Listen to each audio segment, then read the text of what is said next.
their place in this fragile and fractured nation. Despite all of that, Medgar Evers had a deep and unfaltering love for Mississippi. He loved its pastoral plains, deep rivers, and wooded areas where he could fish and hunt and feed his family with his physical labor. His love for the Black farmers and maids and butlers and strivers of this tormented state gave his life meaning. Myrlie Evers demanded more than once that Medgar tell her if he loved her and his children more than his work. He pressed her to understand that he did his work because he loved her and their children. He didn't want them to live as he did, growing up walking by the bloody clothes of a lynched Black man on his way to school and seeing Black men and women abused and disrespected as a daily fact of life. He was determined to exorcise the ghosts in the trees that whispered to him and his brother that in Mississippi and throughout America, people like them were something less than human. Medgar's work was a labor of love. Francis H. Mitchell, in his November 1958 profile of Medgar for Ebony, noted a plaque hanging on the living room wall of the Evers home in Jackson. On it was a quote from President Abraham Lincoln that for Mitchell, a groundbreaking figure as a Black photographer and journalist of that era, seemed to sum up Medgar's relationship with his God and with the white man at the same moment. Lincoln's words on the plaque were published in Harper's Weekly in July 1865, 3 months after his assassination.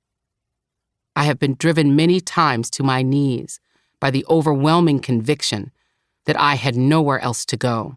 My own wisdom and that of all about me seemed insufficient for that day.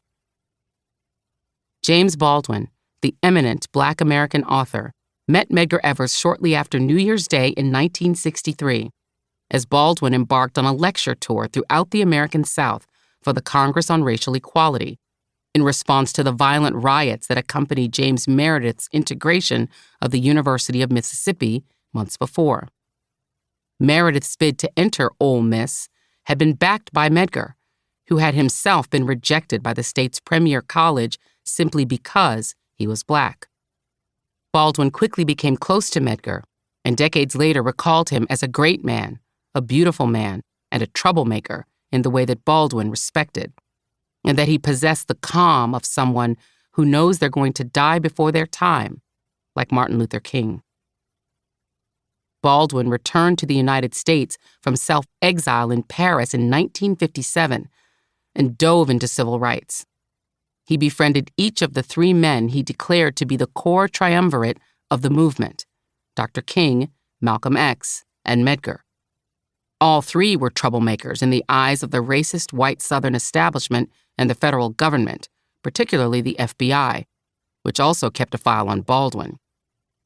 Medgar would be the first to meet the fate that the eminent author had perceived as all but inevitable. In the early morning hours of June 12, 1963, Medgar Evers was shot in the carport of his home in Jackson, Mississippi, by an assassin with links to Mississippi's White Citizens Council and the Ku Klux Klan. Medgar was just 37 years old.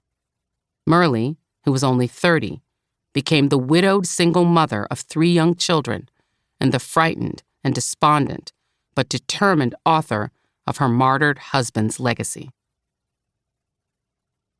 Love had made Myrlie put up with the fear and dread that came with being the wife of a civil rights leader who was continually on the hit list of the Mississippi KKK and hated by every racist in the state, Kluxer or not. Love made her put up with the threatening phone calls and the terror her children endured as they learned to drop to the floor if they heard gunshots and to hide in the bathtub if the bad men came for their daddy. And love would make Myrlie pick herself up off the bloody pavement where Medgar lay dying and turn her screams and rage into a determination to hunt the killer for decades until she got justice for her slain husband and her family. Evers' assassination came amid a national torrent of civil rights demonstrations, sit-ins, federal troops-backed college desegregations, and demands from Black demonstrators across the South.